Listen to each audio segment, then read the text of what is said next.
Silks. தங்கம் விலை சவரனுக்கு 4640 ரூபாய் குறைந்தது. சென்னையில் ஒரு சவரன் 1,14,560 ரூபாய்க்கு விற்பனை.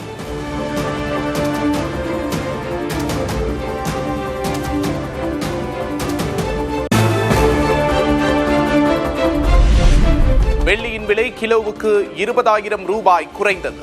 சென்னையில் 1 கிராம் வெள்ளி 300 ரூபாய்க்கு விற்பனை.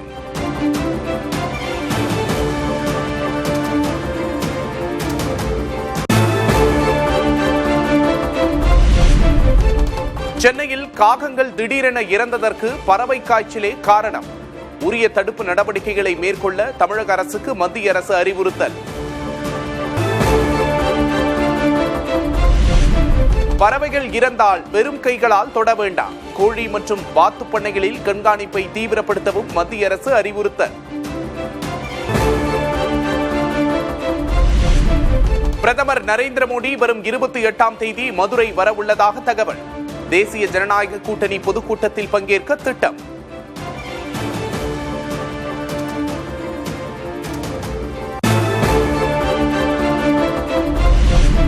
முதல்வர் மு க ஸ்டாலின் தலைமையில் இன்று நடக்கிறது தமிழக அமைச்சரவை கூட்டம். இடைக்கால பட்ஜெட் தாக்கல் செய்யப்பட உள்ள நிலையில் முக்கிய அறிவிப்புகள் குறித்து ஆலோசிக்க வாய்ப்பு.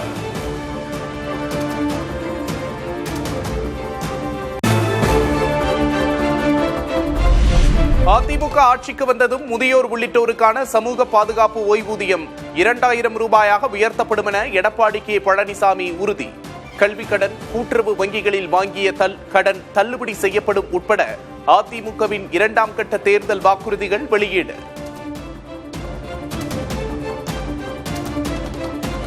ஒன்று, முதியோர் உள்ளிட்டோருக்கான ஓய்வூதியங்கள் 2000 உயர்வு. மாணவர்கள், இளைஞர்கள், பெற்றோர்கள் நலன் காக்கும் பொருட்டு வங்கிகள் பெற்ற கல்விக் கடன் தள்ளுபடி செய்யும் வகையில் அத்தொகையை அரசே ஏற்கும்.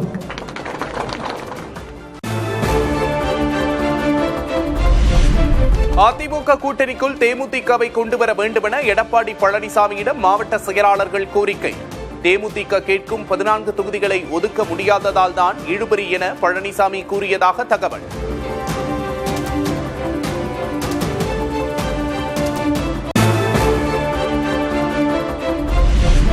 (2026) சட்டமன்ற தேர்தலில் யாருடன் கூட்டணி அமைக்கிறது தேமுதிக?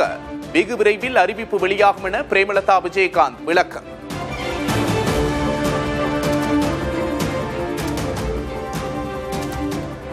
உரிய நேரத்தில் உரியபடி நாங்கள் அறிவிப்போம். எங்கள் மாவட்ட கழக செயலாளர்களை ஆல்ரெடி கலந்து ஆலோசிச்சிருக்கோம்.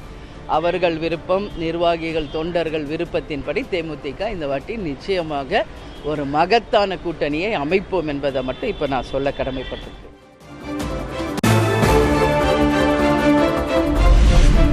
விஜய் மக்களையும் பார்ப்பதில்லை, தொலைக்காட்சியும் பார்ப்பதில்லை. விஜயை முதலில் செய்தியாளர்களை சந்திக்க சொல்லுங்கள் என எடப்பாடி பழனிசாமி பதிலடி.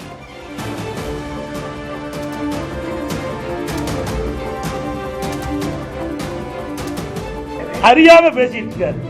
நாட்டில் நடக்கிற நிலவரம் என்னன்னே தெரியல.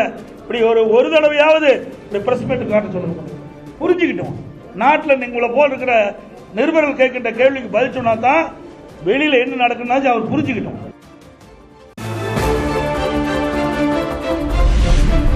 தமிழகத்தில் 3வது கட்சியாக தாவேகா உருவெடுத்துள்ளதாக காங்கிரஸ் நிர்வாகி பிரவீன் சக்கரவர்த்தி பேட்டி.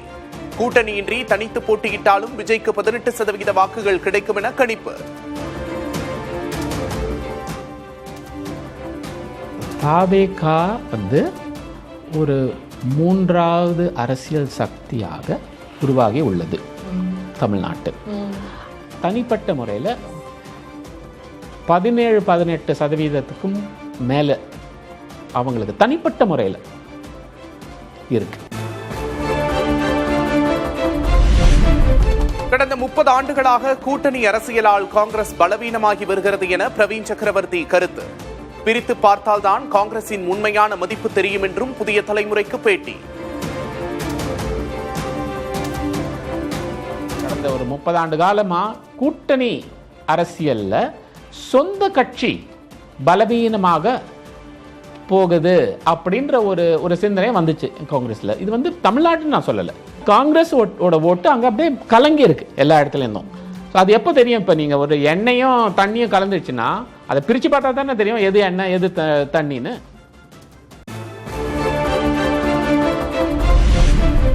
திமுகவுடன் இருந்தால்தான் வெற்றி கிடைக்கும் என கூட்டணி கட்சிகளுக்கே தெரியும். பிரவீன் சக்கரவர்த்தியின் கருத்து குறித்த கேள்விக்கு அமைச்சர் ரகுபதி பதில்.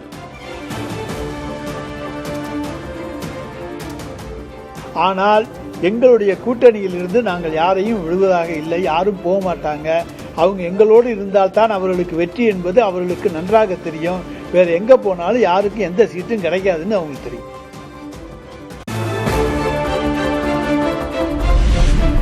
திருப்பரங்குன்றத்தில் தீபமேற்றும் விவகாரத்தில் முதல்வரே மன்னிப்பு கேட்டதாகத்தான் பொருள்.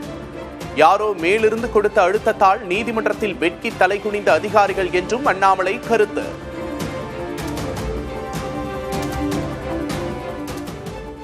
யாரோ மேலிருந்து கொடுத்த அழுத்தத்திற்கு பணிந்து ஒரு காவல்துறையும் மாவட்ட ஆட்சியரும் தான் செய்ய வேண்டிய கடமையிலிருந்து தவறி இன்னைக்கு தமிழ்நாடு ஸ்டேட்டே மக்கள் மன்றத்தில் அவமானப்பட்டு நீதியரசர்கள் முன்பு நீதிமன்றத்தில் வெட்கி தலைகுனியும் அளவுக்கு இன்னைக்கு நிலைமையை கொண்டு வந்து விட்டிருக்கிறாங்க.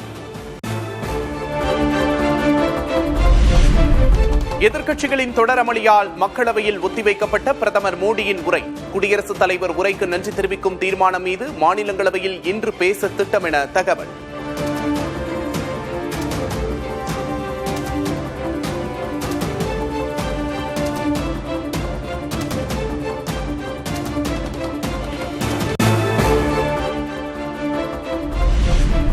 உண்மையை எதிர்கொள்ள மோடி அஞ்சுவதாக ராகுல் காந்தி விமர்சனம். பெண் எம்பிக்கள் பிரதமரை முற்றுகையிட்டதாக பாஜக குற்றச்சாட்டு.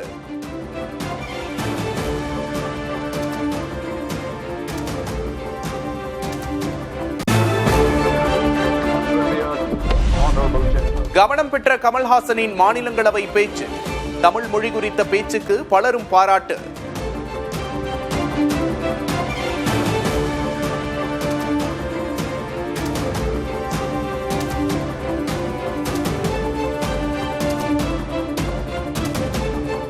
தமிழ் பிச்சை எடுக்க உதவாது, திருடவும் உதவாது.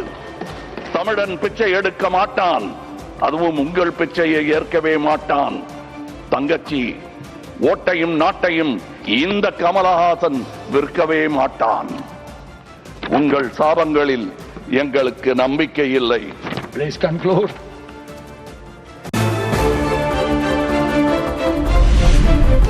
தமிழ் மொழியை அவமதிக்கும் வகையில் நிதியமைச்சர் நிர்மலா சீதாராமன் பேசியதாக எழுந்த குற்றச்சாட்டு. விடுதலை இதழின் கட்டுரையை சுட்டிக்காட்டியே பேசியதாக ஆதாரங்களுடன் விளக்கம். They would keep his photo. They will also say he is our Dravidian icon. He says, and I quote, and this was published in a magazine called Vidudalai, Tamil படித்தால் பிச்சை கூட கிடைக்காது. தமிழ் படித்தது பிச்சை எடுப்பதை தவிர வேற உயிர் வாழ ஒன்றுக்கும் பயன்படவில்லை என்பதோடு இதற்காக செலவு செய்த காலத்தை வேறு துறையில் செலவிட்டால் வாழ்வில் பயன் ஏற்பட்டிருக்கும்.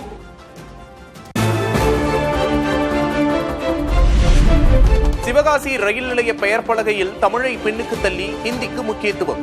ஹிந்தி திணிப்பு முயற்சிகளை உடனடியாக கைவிட வேண்டும் என அமைச்சர் தங்கம் தென்னரசு வலியுறுத்தல்.